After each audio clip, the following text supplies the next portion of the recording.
Hey, Mark Rodriguez here, and today we're going to go over the PlayStation 2023 wrap-up. So this is something I've always wanted to do. They do it every year. I don't know when they started though, but it's a cool idea. And basically speaking, they track all your gameplay hours and how many games you played throughout the year and what's your top game of the year and like how many trophies you've earned and stuff like that. I've always been too busy around January and just haven't really had the time to do it. And you know how it is. It's kind of a New Year thing. No one's going to care about this if I do this video in like March or April or whatever. But this time I was on top of it. They started this off late December, and just yesterday, January 12th, was the absolute last day you can log in and check it out on your PlayStation account or your PS phone app. I think if you go now, it's going to say something like, you know, thank you for watching the wrap up and see you next year and all that kind of junk. So it's kind of too late now for people that care about those stats. So to make it more interesting and kind of sort of make up for lost time, I actually found a screenshot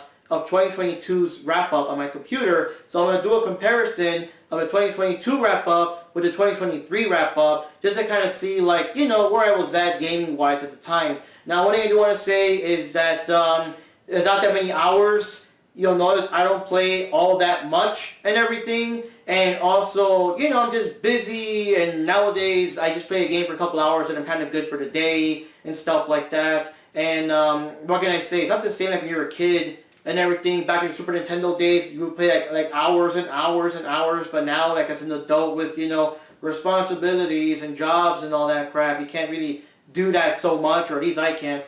But that's how it goes, right? So anyways, another thing to keep in mind is that even though the hours are not going to be like a lot, keep in mind that I still do play my Super Nintendo, my Xbox 360. Those are probably the main two. Oh, my PS2. I found my PS2 and I started playing some of the games, make sure it still works and all that. So obviously those hours are not going to count towards this. This is strictly just a PlayStation 4, you know?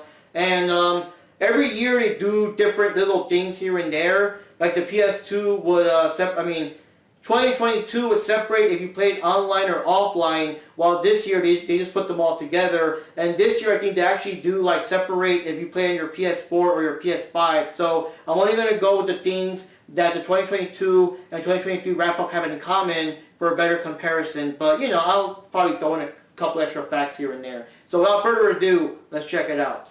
Alright, so the first thing I noticed for my 2022 wrap-up that really got me to play a bit more in 2023, I'm going to try to play even more this year to, you know, gotta bump those numbers up, man. Those are rookie numbers. Gotta bump them up, you know. 2022, I only played 81 hours all year. I remember when I saw that, I'm like, really? Only 81 hours all year? Like, okay. So in 2023, I played 133 hours all year. Not a very high jump, but still going in the right direction. Like I said, this year I'm going to try my best to play some more and everything. But, yeah. So that's that.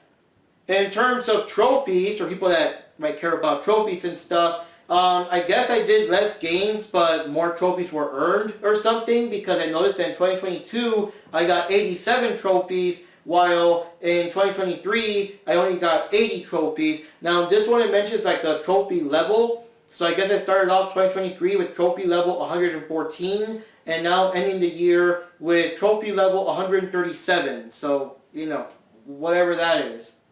And then here, for Game of the Year, so in 2022, and I don't know, I think if you check out the channel and stuff, you'll kind of guess based on what I like and based on how many videos, especially the Mark versus the World videos and stuff like that. 2022, the top game that I played the most was King of Fighters 15. Hell yeah. And I played 18 hours of that game. 22% of my total annual play time was playing King of Fighters 15. So when you compare it to now with 2023, oh, you know what game I was playing in 2023. Street Fighter 6. So yeah, Street Fighter 6, top game of the year, and I played it for 43% of my annual play time. And I'll tell you the hours in a bit, because we're going to go through the top 5 breakdown to really compare the years real quick here. Oh, another thing, let me see the total gameplay. Does this say how many? Yeah, it does. Okay, so in 2022, I also played a total of 16 different games. Again, it's only 81 hours, you know what I mean? In 2023, I played 24 different games. And on top of that, it also tells you what game we started. And I started off with River City Girls 0, which I got with, what's it called? Limited Run Games. So I got a physical copy of it and everything. And yeah, it actually said that I started playing the game in January 23. So basically speaking, I have not touched the PS4 like till January 23, going into the year, of last year and all that. And yeah, not a good start. I guess I was super busy with holiday stuff, or I don't know. I mean, at least now, I literally started off the new year playing Street Fighter 6, getting some extra wins with Cammy, and I have been playing Tower of Fantasy and stuff like that, and Melty Blood and things like that. So yeah, so at least this year, I'm already off to a stronger start, So we'll see how that goes. Alright, so my number one of the top 5 games I played in 2022 was The King of Fighters 15 for a total of 18 hours, which is 22% of the total annual playtime. Now, for this year, when I say this year, I mean 2023, you know what I mean. So for this year, it was Street Fighter 6, 58 hours spent, 17 trophies earned, and 43% playtime ratio. So there you go.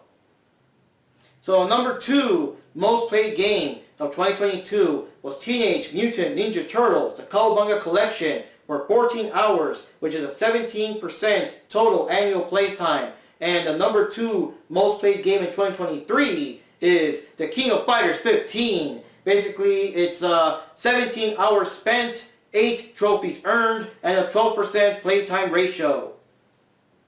So, number 3 most played game for 2022 was TMNT, The Shredder's Revenge, which was 12 hours logged and 14% total annual playtime. Number 3 for 2023 was Street Fighter 5, or, Super Street Fighter 5 Champion Edition, you know what I mean. So, 17 hours spent, only 1 trophy earned, and 12% playtime ratio.